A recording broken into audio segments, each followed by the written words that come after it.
7 মে 2025 তারিখে যখন পাহালগ্রামে ২৬ জন নিরীহ মানুষকে হত্যাকারী পাকিস্তানি সন্ত্রাসীরা তাদের আস্তানায় শান্তিতে ঘুমাচ্ছিল, তখন তাদের ধারণা ছিল না যে এই রাতটি তাদের অনেকের জন্যই শেষ রাত হয়ে উঠবে। রাত 1:05 থেকে 1:30-এর মধ্যে পাকিস্তানের সিয়ালকোট, মুরিদকে-ই-আক্কে এবং বাহাওয়ালপুরে এবং পাক অধিকৃত কাশ্মীরের মুজাফফরাবাদ, কোটলি এবং ভীমবরে লস্কর-ই-তয়বা, জয়েশ-ই-মোহাম্মদ এবং হিজবুল মুজাহিদ্দিনের 9টি ঘাঁটিতে 24টি ক্ষেপণাস্ত্র এবং কয়েক ডজন বোমা পড়ে। রাতের অন্ধকারে এই সন্ত্রাসী ঘাঁটিগুলি আগুনের গোলা হয়ে ওঠে, আকাশ ধোঁয়ায় ভরে যায় এবং কয়েক মিনিটের মধ্যেই 9টি সন্ত্রাসী ঘাঁটি মাটিতে মিশে যায়। এটি ছিল পাকিস্তানে লুকিয়ে থাকা সমস্ত সন্ত্রাসী এবং তাদের প্রভুদের বিরুদ্ধে ভারতের অপারেশন সিন্দুর। এটি ছিল সেই মা বোনেদের অপূর্ণ ইচ্ছার প্রতিশোধ যাদের চোখের সামনে তাদের স্বামীদের ছিনিয়ে নেওয়া হয়েছিল। পাকিস্তানি সন্ত্রাসবাদের বিরুদ্ধে এখনও পর্যন্ত ভারতের সবচেয়ে বড় অভিযান হল অপারেশন সিন্ধুর। প্রথমবারের মতো আন্তর্জাতিক সীমান্ত থেকে পাকিস্তানের 100 কিলোমিটার ভেতরে সন্ত্রাসীদের আস্তানা ধ্বংস করা হয়েছে। অপারেশন সিন্ধুরে 100 জনেরও বেশি সন্ত্রাসী নিহত হয়েছে। জয়েশ-ই-মোহাম্মদ প্রধান মাসুদ আজহারের পরিবারের 10 সদস্য এবং 4 সহযোগী নিহত হয়েছে। নিহতদের মধ্যে একজন ছিলেন তার ভাই IC-841 ছিনতাইয়ের মূল পরিকল্পনাকারী আব্দুল রউফ আজহার। এই আক্রমণ এতটাই ভয়াবহ ছিল যে জয়েশ-ই-মোহাম্মদের প্রধান মাওলানা মাসুদ আজহার, যিনি শত শত নিরীহ ভারতীয়কে হত্যা করেছিলেন, তিনিও অসহায়ভাবে চিৎকার করে বলেছিলেন, আমি যদি এই আক্রমণে মারা যেতাম। আসুন জেনে নেওয়া যাক ভারত কিভাবে পাকিস্তানের ভেতরে এত বড় অভিযান চালিয়েছিল, এটি কিভাবে পরিকল্পনা করা হয়েছিল এবং সন্ত্রাসীদের আস্তানা ধ্বংসের পর যখন পাকিস্তান আতঙ্কিত হয়ে ভারতীয় বেসামরিক নাগরিক এবং সামরিক স্থাপনাগুলিকে ক্ষতি করার ব্যর্থ চেষ্টা করেছিল, তখন কিভাবে ভারতীয় সশস্ত্র বাহিনী 11টি পাকিস্তানি বিমান ঘাঁটি ধ্বংস করে এবং পাকিস্তানকে আত্মসমর্পণ করতে বাধ্য করে। Terror struck Pahalgam. 26 tourists were killed. 4 terrorists carried out the attack. Then they vanished into the forest. जिन्होंने ये हमला किया है, उन आतंकियों को और इस हमले की साजिश रचने वालों को उनकी कल्पना से भी बड़ी सजा मिलेगी। India has now carried out a high-precision tri-service operation targeting 9 major terrorist facilities across Pakistan and Pakistan-occupied Jammu and Kashmir. Operation Sindoor was launched by Indian Armed Forces to deliver justice to the victims of Pahalgam terror attack. Pakistani drones hovered in the night sky, ready to wreak havoc.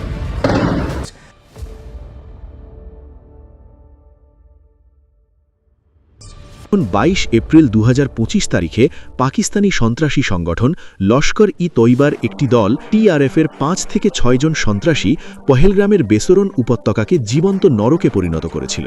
লোকেদের তাদের ধর্ম সম্পর্কে জিজ্ঞাসা করা হয়েছিল এবং হিন্দু শব্দটি শুনে তাদের গুলি করা হয়েছিল। সন্ত্রাসীরা যখন পুরুষদের তাদের ধর্ম শনাক্ত করার জন্য কলমা পাঠ করতে বাধ্য করেছিল, তখন বর্বরতা চরমে পৌঁছেছিল। যারা এটি পাঠ করতে ব্যর্থ হয়েছিল তাদের নির্মমভাবে হত্যা করা হয়েছিল। এই কাপুরুষোচিত হামলায় সন্ত্রাসীরা ধর্মের ভিত্তিতে 26 জন নিরীহ মানুষের প্রাণ কেড়ে নিয়েছে। পাকিস্তানি সন্ত্রাসবাদের এটি প্রথম ঘটনা ছিল না। 2001 সালের সংসদ হামলা থেকে শুরু করে 26/11 মুম্বাই হামলা পর্যন্ত। 2004 সালে জম্মু ও কাশ্মীরের সোনামার্গ, গুলমার্গ এবং রিয়াসিতেও হামলা চালানো হয়েছিল। তবে পহেলগাম হামলায় সন্ত্রাসীরা বর্বরতার সমস্ত সীমা অতিক্রম করেছে।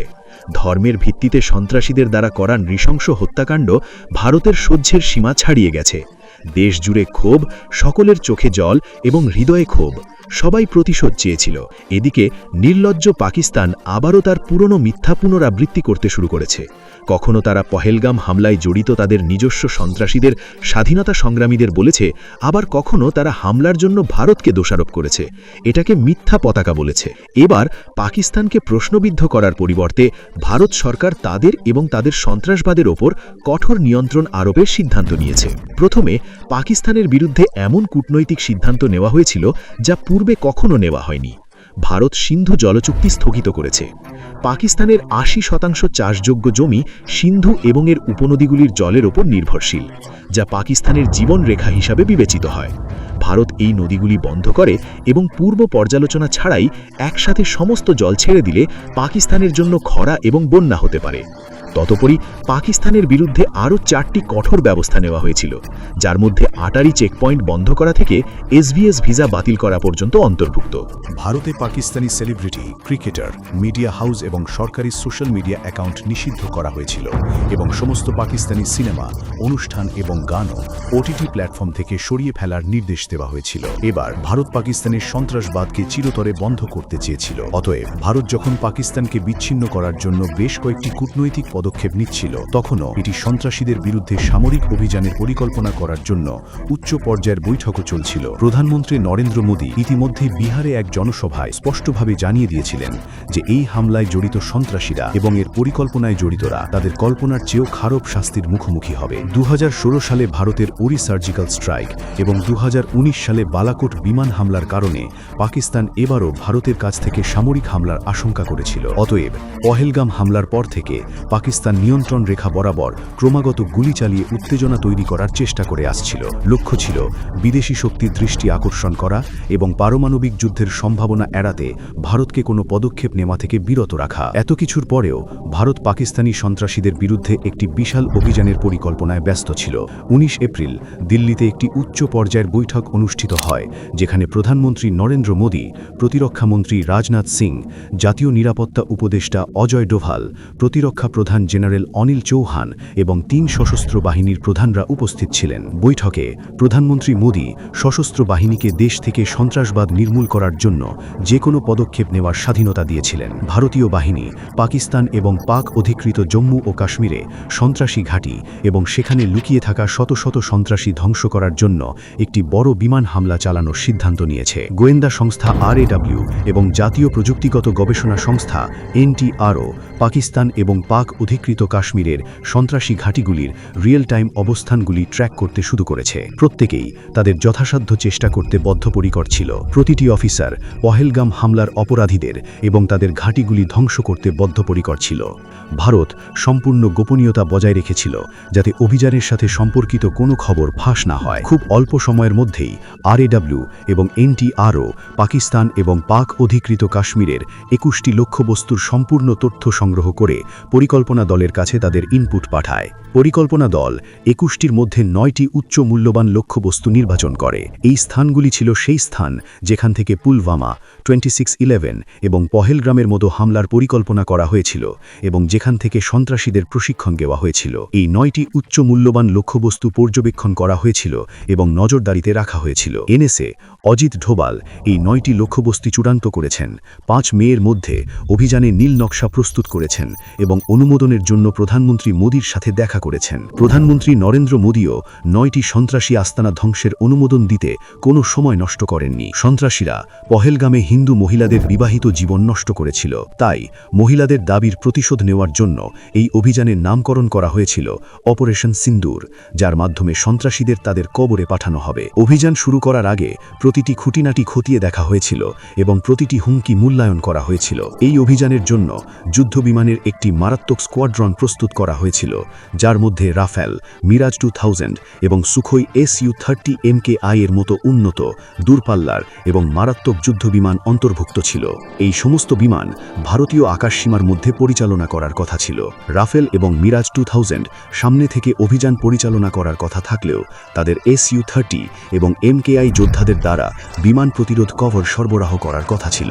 স্ক্যাল্প, ব্রাহ্মোস এবং হ্যামারের মতো উচ্চ নির্ভুলতা এবং দূরপাল্লার স্ট্রাইক অস্ত্র ব্যবহার করার কথা ছিল। স্ক্যাল্প ক্রুজ মিসাইল এতটাই শক্তিশালী যে এটি 550 কিলোমিটার দূরের লক্ষ্যবস্তুকে নির্ভুলতার সাথে ধ্বংস করতে পারে। এটি 130 ফুটেরও কম উচ্চতায় উঠতে পারে, যার ফলে এটি শত্রুর রাডার এড়িয়ে সরাসরি তাদের নাকের নিচে লক্ষ্যবস্তু ধ্বংস করতে পারে। তদুপরি ব্রাহ্মোস হল ভারত এবং রাশিয়ার যৌথভাবে তৈরি একটি সুপারসনিক ক্রুজ মিসাইল। এই মিসাইলটি স্থল, সমুদ্র এবং আকাশ থেকে নিক্ষেপ করা যেতে পারে। এর গতি শব্দের গতির চেয়ে 3 গুণ এবং এর পাল্লা 500 কিলোমিটার। 100 কিলোমিটারেরও বেশি পাল্লার সাথে এটি অত্যন্ত নির্ভুলতার সাথে তার লক্ষ্যবস্তু ধ্বংস করতে পারে। 250 থেকে 1000 কেজি ওজনের পেলোড বহনকারী ফরাসি প্রযুক্তির হ্যামার বোমাটি GPS সিগন্যাল ছাড়াই 70 কিলোমিটার দূরের লক্ষ্যবস্তু সম্পূর্ণরূপে ধ্বংস করতে পারে। অভিযানে স্পাইস 2000 বোমাও ব্যবহার করা হয়েছিল। এই অভিযানে কামিকাজে ড্রোনও গুরুত্বপূর্ণ ভূমিকা পালন করেছিল। অভিযানের আগে এই ড্রোনগুলি শত্রু এলাকায় প্রবেশ করে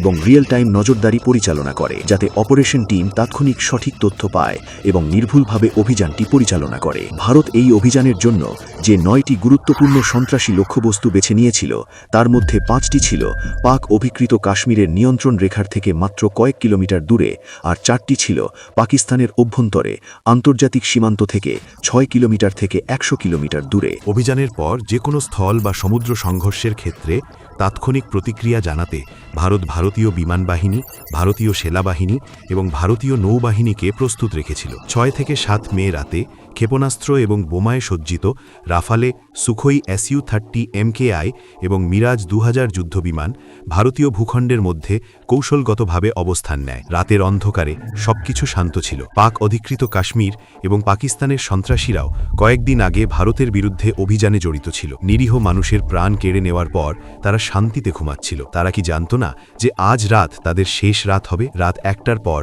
যখন সর্বত্র নীরবতা বিরাজ করছিল, ভারত প্রথমে পাক অধিকৃত কাশ্মীরের রাজধানী মুজাফফরাবাদে লস্করি তৈয়বার সাওয়াই নালা প্রশিক্ষণ শিবির লক্ষ্য করে, যা নিয়ন্ত্রণ রেখা থেকে মাত্র 30 কিলোমিটার দূরে অবস্থিত। এটি ছিল সেই একই জঘন্য আস্তানা যেখান থেকে প্রশিক্ষিত সন্ত্রাসীরা 2024 সালে সোনামার্গ ও গুলমার্গে এবং 22 এপ্রিল 2025 সালে পেহেলগামে ভারতীয় বেসামরিক নাগরিকদের হত্যা করেছিল। নজরদারি ড্রোন থেকে সবুজ সংকেত পাওয়ার পর ভারতীয় যুদ্ধবিমানগুলি ক্ষেপণাস্ত্র ও বোমা বর্ষণ শুরু করে, যার ফলে লস্করি তৈয়বার সাওয়াই নালা শিবিরের ভবনগুলি আগুনের গোলায় পরিণত হয়। একটি প্রচণ্ড বিস্ফোরণে সমস্ত দিক ভরে যায় এবং আকাশ কালো ধোঁয়ায় ভরে যায়। ক্ষেপণাস্ত্রের আঘাতে ঘটনাস্থলেই অনেক সন্ত্রাসী নিহত হয় এবং যারা বেঁচে গিয়েছিল তারা ধসে পড়া ভবনের ধ্বংসাস্তূপের নিচে চাপা পড়ে যায়। পরবর্তী লক্ষ্য ছিল পাক অধিকৃত কাশ্মীরের মুজাফফরাবাদে অবস্থিত জয়েশে মোহাম্মদের সৈয়দনা বিলাল ক্যাম্প, নিয়ন্ত্রণ রেখা থেকে প্রায় 15 কিলোমিটার দূরে। এটি ছিল জয়েশে থাকার জায়গা,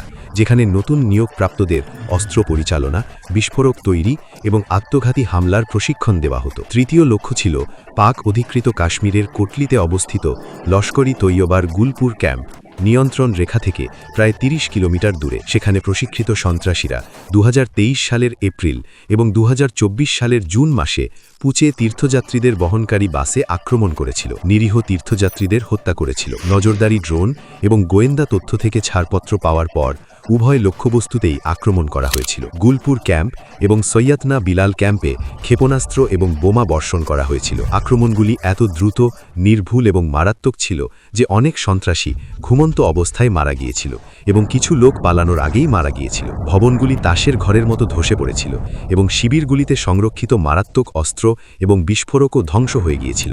প্রধানমন্ত্রী নরেন্দ্র মোদী জাতীয় নিরাপত্তা উপদেষ্টা অজিত ধোবালের সাথে সার্বক্ষণিক যোগাযোগ রেখেছিলেন এবং অভিযানের প্রতিটি বিবরণ জানতেন। ইতিমধ্যে ভারতীয় যুদ্ধবিমানের পরবর্তী লক্ষ্য ছিল পাক অধিকৃত কাশ্মীরের ভীমবরে অবস্থিত লস্করি তৈয়বার বার্নালা ক্যাম্প এবং কোটলিতে অবস্থিত জয়েশে মোহাম্মদের আব্বাস ক্যাম্প। বার্নালা ক্যাম্প লস্করি তৈয়বা এলইটি সন্ত্রাসীদের অস্ত্র পরিচালনা, পরিচয়পত্র এবং জঙ্গলে বেঁচে থাকার প্রশিক্ষণ দিচ্ছিল। অন্যদিকে 15 জন সন্ত্রাসীর ধারণ ক্ষমতা সম্পন্ন আব্বাস ক্যাম্প জয়েশে মোহাম্মদের ফিদাইন প্রশিক্ষণ দিচ্ছিল। ছাড়পত্র পাওয়ার সাথে সাথেই আকাশ থেকে ক্ষেপণাস্ত্রের বর্ষণ শুরু হয়। উভয় সন্ত্রাসী ঘাঁটি মাটিতে মিশে যায়। ভয়াবহ বিস্ফোরণে পুরো ভবনটি হাঁটু গেড়ে বসে পড়ে। অস্ত্রশস্ত্র বিস্ফোরিত হয় এবং বেশিরভাগ সন্ত্রাসী ঘটনাস্থলেই নিহত হয়। যখন পাক অধিকৃত কাশ্মীরে অবস্থিত এই 5টি সন্ত্রাসী ঘাঁটি ধ্বংস করা হচ্ছিল, তখন ভারতীয় যুদ্ধবিমানগুলি ভারতীয় আকাশসীমার মধ্যে থাকা অবস্থায়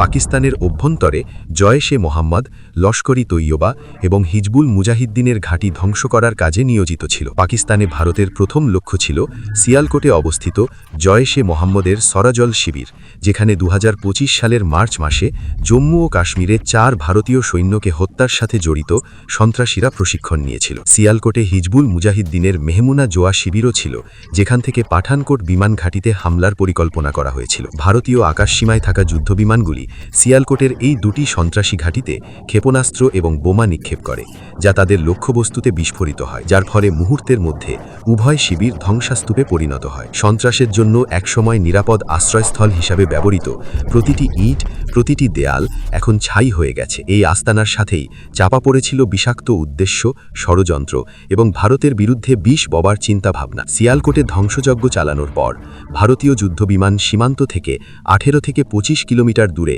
মুরিজে অবস্থিত লস্করি তৈয়বা মার্কাজ তাইওয়ান ক্যাম্পে হামলা চালায়। 1990 সাল থেকে সন্ত্রাসবাদের শিকড় এখানেই গড়ে উঠেছিল। 2008 সালের 26/11 মুম্বাই হামলার জন্য আজমল কাসাব এবং তার 9 জন সহযোগীকে এখানেই প্রশিক্ষণ দেওয়া হয়েছিল এবং 26/11 হামলার ষড়যন্ত্রকারী ডেভিড হেডলি এবং তাহাব্বুর রানাকেও এখানে প্রশিক্ষণ দেওয়া হয়েছিল। অভিযানে জড়িত সৈন্যদের কাছে যখন এই গোপন আস্তানার স্থানাঙ্ক প্রকাশ করা হয়েছিল, তখন বছরের পর বছর ধরে তাদের হৃদয়ে চাপা পড়া আগুন জ্বলে উঠেছিল। এটি শুধুমাত্র একটি লক্ষ্যবস্তু ছিল না, বরং মানবতার হত্যাকারীদের আবাসস্থল ছিল। এটি পুরো জাতিকে নাড়িয়ে দিয়েছিল। তাই এক মুহূর্ত নষ্ট না করে পাকিস্তানের প্রতিরক্ষা ব্যবস্থার রাডার এড়িয়ে আকাশে ক্ষেপণাস্ত্র ও বোমা গর্জন করে এবং মার্কাজ তাইওয়ান ক্যাম্পে এমন জোরে আঘাত করে যে মাটি কেঁপে যায়। আকাশ কেঁপে উঠল এবং মুহূর্তের মধ্যেই তাইওয়ানের সন্ত্রাসের দুর্গ মার্কাজ ধ্বংস হয়ে গেল।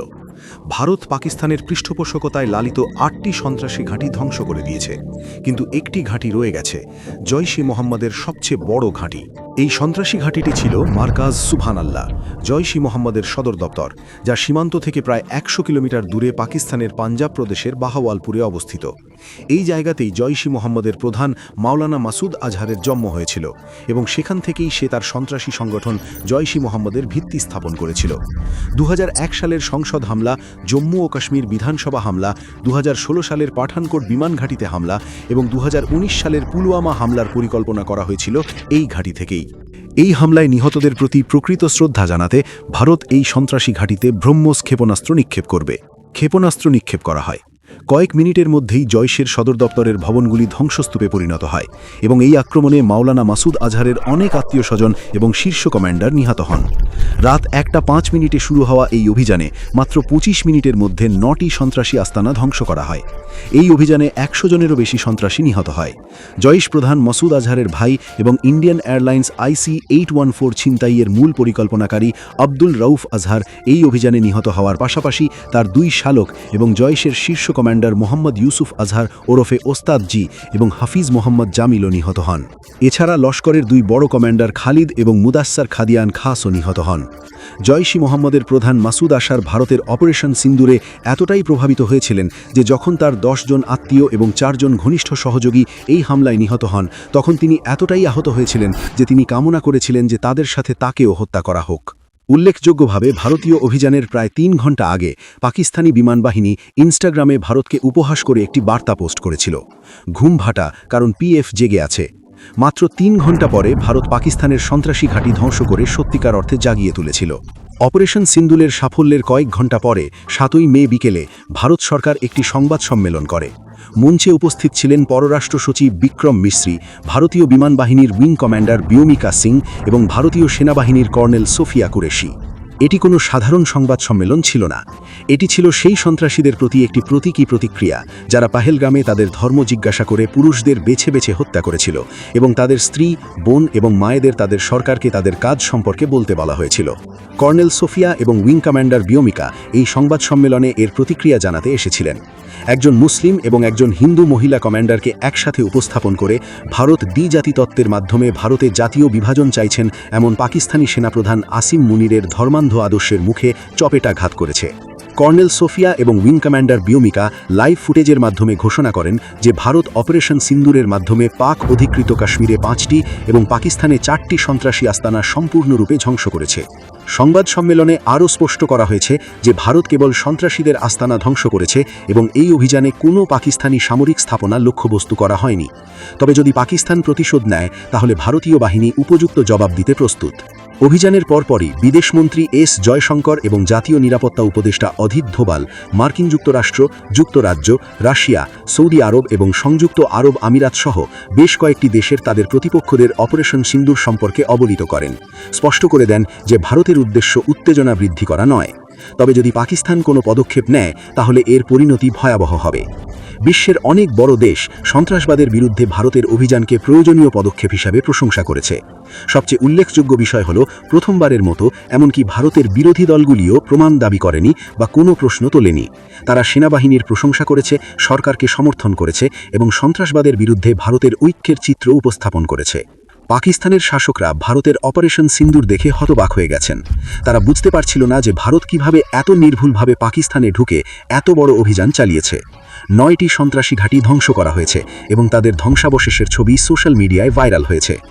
পাকিস্তান আক্রমণ অস্বীকার করতে না পেরে নিজেদেরকে শিকার হিসেবে চিত্রিত করার পুরনো নাটক আবার শুরু করেছে।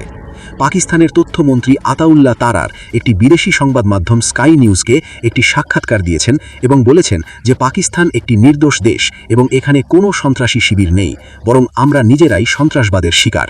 যাই হোক, একই সাক্ষাৎকারে সংবাদ উপস্থাপক ইয়ালদা হাকিম তার কথা প্রকাশ করেন। উপস্থাপক তাকে পাকিস্তানি নেতাদের অতীতের বক্তব্যের কথা মনে করিয়ে দিয়েছেন, যখন প্রাক্তন রাষ্ট্রপতি পারভেজ মুশাররফ, প্রাক্তন প্রধানমন্ত্রী বেনজির ভুট্টো এবং বর্তমান মন্ত্রী খাজা আসিফ প্রকাশ্যে স্বীকার করেছিলেন যে পাকিস্তান কয়েক দশক ধরে সন্ত্রাসী সংগঠনগুলিকে আশ্রয় দিচ্ছে। That is going against what General Pervez Musharraf has said, what Benazir Bhutto has said, what your defense minister said just a week ago. যখন আপনি বলেন যে পাকিস্তানে কোনো সন্ত্রাসী শিবির নেই, তখন এটি জেনারেল পারভেজ মোশাররফের কথা। বেনজির ভুট্টো যা বলেছেন, আপনার প্রতিরক্ষা মন্ত্রী মাত্র এক সপ্তাহ আগে যা বলেছেন তার বিরুদ্ধে যায়। উপস্থাপক আরও মনে করিয়ে দিয়েছেন যে আমেরিকা পাকিস্তানে প্রবেশ করে ওসামা বিন লাদেনকে হত্যা করেছিল পাকিস্তানকে না জানিয়ে, কারণ আমেরিকা পাকিস্তানকে বিশ্বাস করেনি। এই সত্যগুলো শুনে পাকিস্তানের তথ্যমন্ত্রী বাকরুদ্ধ হয়ে গেলেন। সন্ত্রাসবাদে পাকিস্তান কতটা জড়িত? 7ই মে অপারেশন সিন্ধুরে নিহত সন্ত্রাসীদের জানা যায় লস্কর-ই তয়বার সন্ত্রাসীরা এবং পাকিস্তানি সেনাবাহিনীর সৈন্যরা একসাথে দেখা গেলে বিশ্ব আবারও তা প্রত্যক্ষ করল। ওই সন্ত্রাসীদের মৃতদেহ পাকিস্তানের পতাকায় মোড়ানো ছিল। এই ছবিগুলি বিশ্বব্যাপী ছড়িয়ে পড়ে এবং সমগ্র বিশ্ব দেখে যে পাকিস্তান কতটা প্রকাশ্যে সন্ত্রাসবাদকে সমর্থন করে। কিন্তু পাকিস্তানের এই পক্ষ থাকা সত্ত্বেও 9ই মে 2025 তারিখে আন্তর্জাতিক মুদ্রা তহবিল IMF পাকিস্তানকে বিলিয়ন ডলারেরও বেশি নতুন ঋণ মঞ্জুর করে। এটি জানা সত্ত্বেও যে পাকিস্তান ঋণের অর্থ তার নিজস্ব উন্নয়নের জন্য নয়, বরং নিজস্ব কল্যাণের জন্য ব্যবহার করছে। ভারতে সন্ত্রাসবাদ ছড়িয়ে দেওয়ার জন্য এটি ব্যবহার করে। এটি স্পষ্টভাবে প্রমাণ করে যে বিশ্বের কিছু প্রতিষ্ঠান বিশ্ব থেকে সন্ত্রাসবাদ নির্মূল করার কথা বলে, কিন্তু এর বিরুদ্ধে কোনো পদক্ষেপ নেয় না। সন্ত্রাসীদের মৃত্যুতে শোক প্রকাশকারী পাকিস্তান অপারেশন সিন্ধুরের পরেও তার ভণ্ডামি প্রদর্শন অব্যাহত রেখেছে। সংবাদ মাধ্যম ব্লুমবার্গের সাথে কথা বলতে গিয়ে পাকিস্তানের প্রতিরক্ষামন্ত্রী খাজা আসিফ বলেছেন যে ভারত যদি আক্রমণ বন্ধ করে দেয় তবে তারা প্রতিশোধ নেবে না। কিন্তু এই একই পাকিস্তানের দেখানোর মতো এক জিনিস আছে এবং বলার মতো অন্য জিনিস আছে। আন্তর্জাতিক মঞ্চে পাকিস্তান যখন নিজেকে শান্তিপ্রিয় দেশ হিসেবে তুলে ধরার চেষ্টা করছিল, তখন তাদের সেনাবাহিনী নিয়ন্ত্রণ রেখা বরাবর যুদ্ধবিরতি লঙ্ঘন করছিল এবং ভারতের বেশ কয়েকটি বেসামরিক এলাকা লক্ষ্য করে হামলা চালাচ্ছিল। পাকিস্তান পুঞ্চে সবচেয়ে বেশি গুলি চালিয়েছিল, যার ফলে 4 শিশুসহ 12 জন নিরীহ মানুষ নিহত হয়েছিল। তাছাড়া ভারতীয় সেনাবাহিনীর ল্যান্স নায়েক দীনেশ কুমারও শহীদ হন। কিন্তু পাকিস্তান সেখানেই থামেনি। তারা ভারতের বিরুদ্ধে একটি বড় সামরিক আক্রমণের চেষ্টা করেছিল। 7 থেকে 8 মে রাতের মধ্যে পাকিস্তান ড্রোন এবং ক্ষেপণাস্ত্র ব্যবহার করে জম্মু ও কাশ্মীর, পাঞ্জাব এবং গুজরাটের 15টি শহরে ভারতীয় সামরিক স্থাপনা, বেসামরিক এলাকা এবং ধর্মীয় স্থানগুলিকে লক্ষ্যবস্তু করার চেষ্টা করেছিল। তবে ভারত পাকিস্তানের ঘৃণ্য উদ্দেশ্য সম্পর্কে আগে থেকেই সতর্ক ছিল।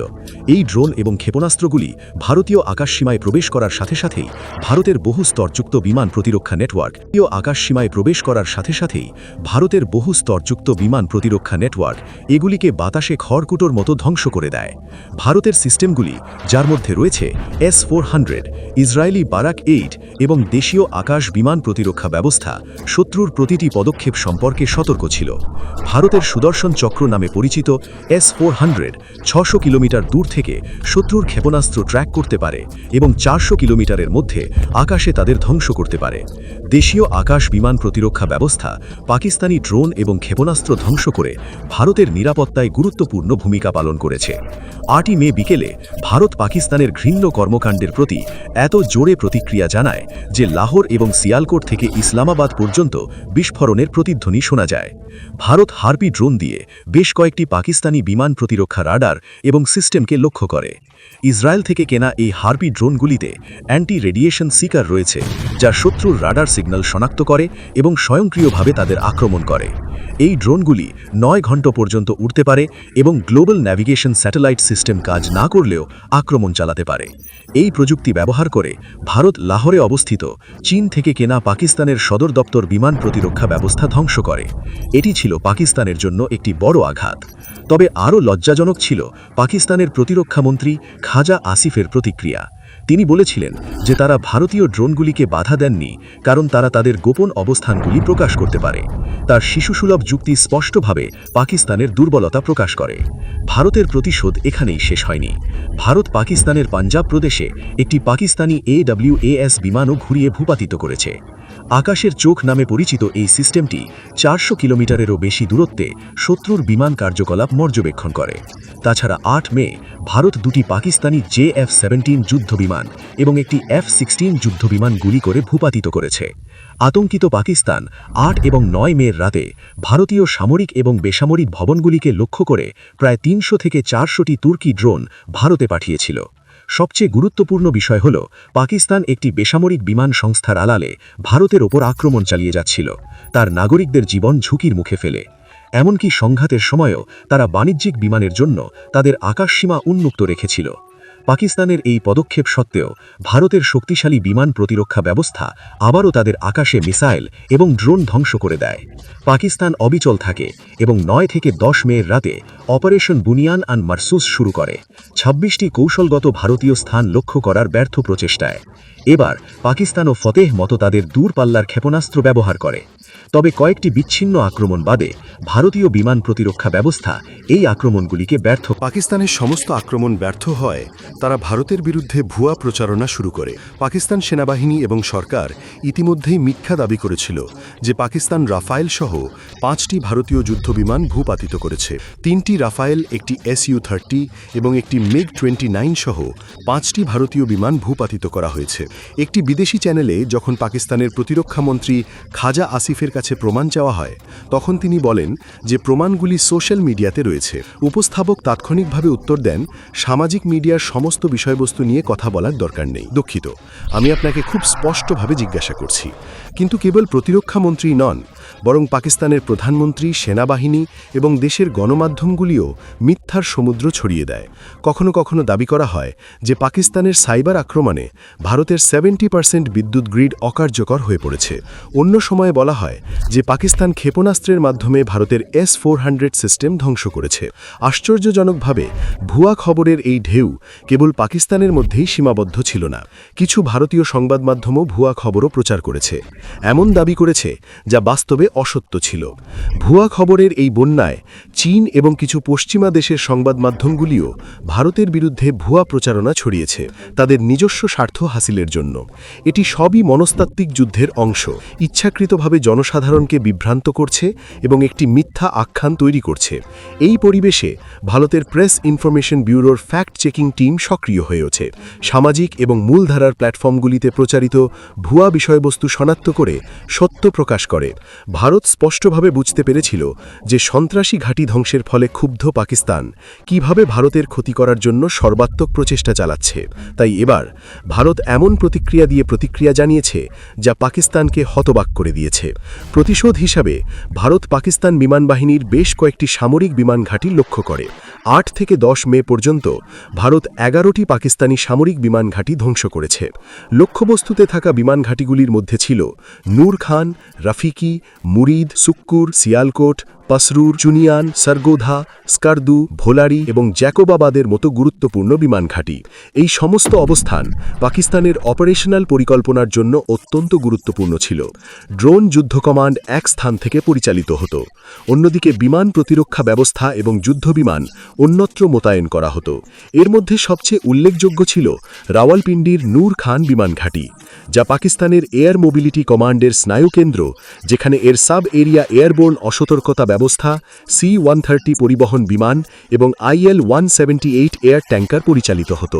সবচেয়ে গুরুত্বপূর্ণ বিষয় হল নূর খান বিমান ঘাঁটি পাকিস্তানের কৌশলগত পরিকল্পনার সদর দপ্তরের খুব কাছে অবস্থিত, যা পাকিস্তানের প্রায় 170টি পারমাণবিক অস্ত্র তত্ত্বাবধান করে। ভোলারি বিমান ঘাঁটিতে হামলায় পাকিস্তান সবচেয়ে বড় আঘাত হানে, যেখানে স্কোয়াড্রন লিডার ওসমান ইউসুফ সহ কয়েক ডজন পাকিস্তানি সৈন্য নিহত হয় এবং বেশ কয়েকটি যুদ্ধবিমান সম্পূর্ণরূপে ধ্বংস হয়ে যায়।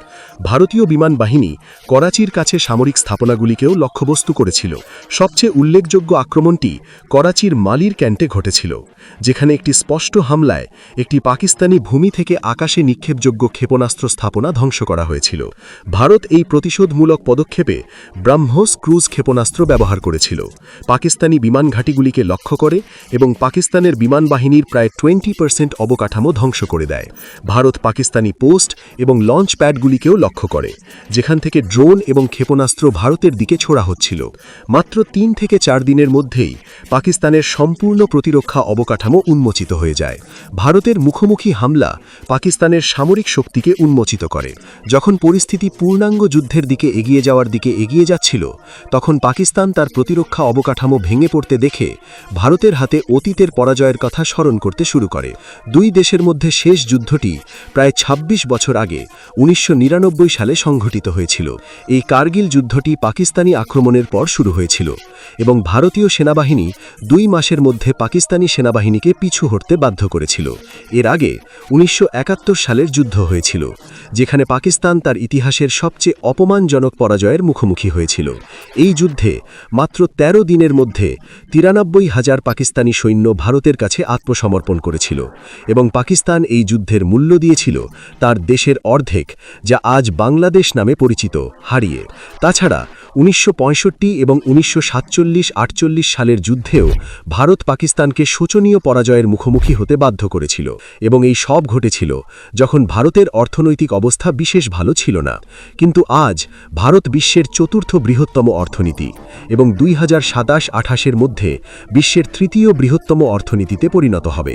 এদিকে পাকিস্তান এখনও IMF এবং চীনের ঋণের উপর নির্ভর করে চলছে। মিলিটারি শক্তির দিক থেকেও ভারত প্রতিটি দিক দিয়ে পাকিস্তানকে ছাড়িয়ে গেছে। সৈন্য সংখ্যা হোক বা অস্ত্র প্রযুক্তি, ভারত প্রতিটি ক্ষেত্রে পাকিস্তানের চেয়ে অনেক এগিয়ে। সম্ভবত এই বাস্তবতাই পাকিস্তানকে জবাবদিহি করতে বাধ্য করেছিল এবং ফলত 10 মে বিকেল 3:35 মিনিটে পাকিস্তানের পুলিশ মহানির্দেশক DGMO ভারতের DGMOর কাছে যুদ্ধবিরতির আবেদন করতে বাধ্য করেছিল। এরপর 2 দেশ একমত হয়েছিল যে উভয় পক্ষের সামরিক পদক্ষেপ বন্ধ করা হবে। এটি লক্ষণীয় যে মার্কিন প্রেসিডেন্ট ডোনাল্ড ট্রাম্প তার সোশ্যাল মিডিয়া হ্যান্ডেল ট্রুথ সোশ্যালে একটি পোস্টে যুদ্ধবিরতি ঘোষণা করেছেন। ভারত ও পাকিস্তানের মধ্যে উত্তেজনা কমানোর কৃতিত্ব নেওয়ার চেষ্টা করেছেন ট্রাম্প। এর ফলে প্রশ্ন উঠেছে যে ভারত কি মার্কিন চাপের মুখে এই সিদ্ধান্ত নিয়েছে? ট্রাম্প পরে বলেছিলেন যে তিনি ভারত ও পাকিস্তানকে এই হুমকি দিয়ে সংঘাত বন্ধ করতে রাজি করিয়েছিলেন যে যদি তারা তা না মানে তাহলে আমেরিকা তাদের সাথে বাণিজ্য বন্ধ করে দেবে। তবে ভারতীয় কর্মকর্তারা স্পষ্ট করে বলেছেন যে ভারত ও পাকিস্তানের মধ্যে সংলাপের কারণে দেশ হস্তক্ষেপ করেনি। পাকিস্তানের যুদ্ধবিরতি উদ্যোগের পিছনে আরেকটি কারণ প্রকাশ্যে এসেছে। পাকিস্তানি বিমান ঘাঁটিতে হামলার সময় ভারত সারগোধা বিমান ঘাঁটিকে লক্ষ্যবস্তু করার পর থেকে কিরানা পাহাড়ের বিষয়টিও বিশ্বব্যাপী আলোচনার বিষয় হয়ে ওঠে। সোশ্যাল মিডিয়ায় অসংখ্য ভিডিও, স্যাটেলাইট ছবি এবং মানচিত্র প্রচারিত হতে থাকে, যেখানে দাবি করা হয় যে ভারত পাকিস্তানের সারগোধা জেলার কিরানা পাহাড়ে আক্রমণ করেছে। কিরানা পাহাড়কে পাকিস্তানের প্রতিরক্ষা মন্ত্রণালয়ের জন্য একটি সংবেদনশীল এলাকা হিসেবে বিবেচনা করা হয় এবং বলা হয় যে পাকিস্তানি সেনাবাহিনী এই পাহাড়ের মধ্যে শক্তিশালী গুহায় তাদের পারমাণবিক অস্ত্র লুকিয়ে রাখে। কিরানা পাহাড়ে হামলার পর জল্পনা শুরু হয় যে কিরানা পাহাড়কে লক্ষ্য করে ভারত পাকিস্তানকে স্পষ্ট বার্তা দিয়েছে যে তারা পাকিস্তানের প্রতিটি পদক্ষেপ সম্পর্কে অবগত এবং পাকিস্তানের যে কোনো স্থানে আঘাত হানতে সক্ষম। এটা খুবই সম্ভব যে ভারতের এই আক্রমণাত্মক প্রতিশোধমূলক পদক্ষেপের ফলে পাকিস্তান তার পারমাণবিক অস্ত্রের নিরপেক্ষতা সম্পর্কে ভীত হয়ে পড়েছিল, যার ফলে সংঘর্ষ রোধে বিদেশি শক্তির সাহায্য নিতে বাধ্য হয়েছিল। যাই হোক, পরে যখন এয়ার মার্শাল AK ভারতীকে একটি প্রেস ব্রিফিংয়ে এই বিষয়ে জিজ্ঞাসা করা হয়েছিল, তখন তিনি হেসে রহস্যময় সুরে কথা বলেন, কিরানা পাহাড়ে কিছু পারমাণবিক স্থাপনা রয়েছে, তা আমাদের জানানোর জন্য আপনাকে ধন্যবাদ। আমরা এটি সম্পর্কে জানতাম না এবং আমরা কিরানা পাহাড়ে আঘাত করিনি। যুদ্ধবিরতির পর সবাই আশা করেছিল যে পাকিস্তান যে বেশ কয়েকদিন ধরে ভারতের দিকে ক্ষেপণাস্ত্র এবং ড্রোন নিক্ষেপ করে আসছিল তা বন্ধ হয়ে যাবে, কিন্তু ইতিহাস সাক্ষী যে পাকিস্তান কখনো তার কথার ওপর অটল থাকেনি। এবং ভারতের দিকে ক্ষেপণাস্ত্র এবং ড্রোন নিক্ষেপ করে কয়েক ডজন ভারতীয় শহরকে লক্ষ্য করে। ভারত তাৎক্ষণিকভাবে প্রতিশোধ নেয়, এত জোরালোভাবে প্রতিশোধ নেয় যে পাকিস্তান পরের দিনও এই ধরনের কাজ করার সাহস করেনি। 11 মে সন্ধ্যায় নৌবাহিনীর মহাপরিচালক ডিজিএমও একটি প্রেস ব্রিফিং করেন, যেখানে 7 মে রাতে ভারতের নির্ভুল হামলায় সন্ত্রাসী লঞ্চ প্যাডগুলিতে যে ব্যাপক ক্ষতি হয়েছে তার বিস্তৃত দৃশ্য দেখানো হয়। অধিকন্তু প্রতিশোধমূলক হামলায় ক্ষতিগ্রস্ত পাকিস্তানি বিমানঘাটির ধ্বংসাস্তূপের ছবিও শেয়ার করা হয়। নৌবাহিনীর মহাপরিচালক ভাইস অ্যাডমিরাল এএন প্রমোদ বলেন যে অভিযানের সময় ভারতীয় নৌবাহিনী পাকিস্তানি নৌবাহিনীকে সম্পূর্ণরূপে নিয়ন্ত্রণে রাখে, তাদের বন্দর ছেড়ে যেতে বাধা দেয়। তিনি স্পষ্টভাবে বলেন যে পাকিস্তান যদি আবার আক্রমণ করার সাহস করে তাহলে তারা জানে তাদের কি হবে। 12 মে রাত 8টায় প্রধানমন্ত্রী নরেন্দ্র মোদীও অপারেশন সিন্ধু সম্পর্কে জাতির উদ্দেশ্যে ভাষণ দেন। পেহেলগাম সন্ত্রাসী হামলার কথা উল্লেখ করে তিনি বলেন, আমাদের বোনদের সিঁদুর ধ্বংস করা হয়েছে, সেই কারণেই ভারত এই সন্ত্রাসী সদর দপ্তর ধ্বংস করেছে। প্রধানমন্ত্রী মোদী স্পষ্টভাবে বলেছেন যে যখন পাকিস্তানি সেনাবাহিনী হতাশার বশে ভারত আক্রমণ করার চেষ্টা করেছিল, তখন ভারতীয় সেনাবাহিনীর পাল্টা আক্রমণ মাত্র 3 দিনের মধ্যে পাকিস্তানকে নতজানু করে দেয়। পাকিস্তান বিশ্বের কাছে নিজেকে বাঁচানোর জন্য অনুনয় বিনয় করতে শুরু করে। প্রধানমন্ত্রী আরও স্পষ্টভাবে বলেছেন যে আমরা কেবল পাকিস্তানি সন্ত্রাসী এবং সামরিক ঘাঁটির বিরুদ্ধে আমাদের প্রতিশোধমূলক হামলা স্থগিত করেছি। আগামী দিনে আমরা পাকিস্তানের প্রতিটি পদক্ষেপের বিচার তার প্রতিক্রিয়ার ভিত্তিতে করব। ভারত কখনোই সন্ত্রাসবাদকে পৃষ্ঠপোষকতাকারী সরকার এবং তার মূল পরিকল্পনাকারীদের আলাদা সত্তা হিসেবে দেখবে না। বিশ্বের প্রতি একটি কড়া বার্তায় প্রধানমন্ত্রী মোদী বলেছেন যে সন্ত্রাসের উৎপত্তি যেখানেই হোক না কেন, ভারত দৃঢ় পদক্ষেপ নেবে এবং ভারত আর পারমাণবিক ব্ল্যাকমেল সহ্য করবে না। তিনি বলেছেন যে সন্ত্রাস এবং আলোচনা একসাথে থাকতে পারে না, সন্ত্রাস এবং বাণিজ্য একসাথে চলতে পারে না, জল এবং রক্ত একসাথে প্রবাহিত হতে পারে না। যদি পাকিস্তানের সাথে আলোচনা করতে হয় তবে সেটা কেবল সন্ত্রাসবাদ এবং পাক অধিকৃত কাশ্মীর নিয়েই হবে। প্রধানমন্ত্রীর এই ভাষণ এবং ভারতীয় সেনাবাহিনীর অপারেশন সিন্ধু এই ঘোষণা যে ভারত পাকিস্তান স্পন্সরিত সন্ত্রাসবাদের বিরুদ্ধে একটি নতুন লাইন টেনেছে। পাকিস্তান এই লাইনটি বোঝে কিনা তা দেখার বিষয়। যদি তার সরকার এবং সেনাবাহিনী সন্ত্রাসবাদকে উৎসাহিত করতে থাকে তাহলে সেই দিন খুব বেশি দূরে নয় যখন এই সন্ত্রাসবাদী পাকিস্তানকে ধ্বংস করে দেবে।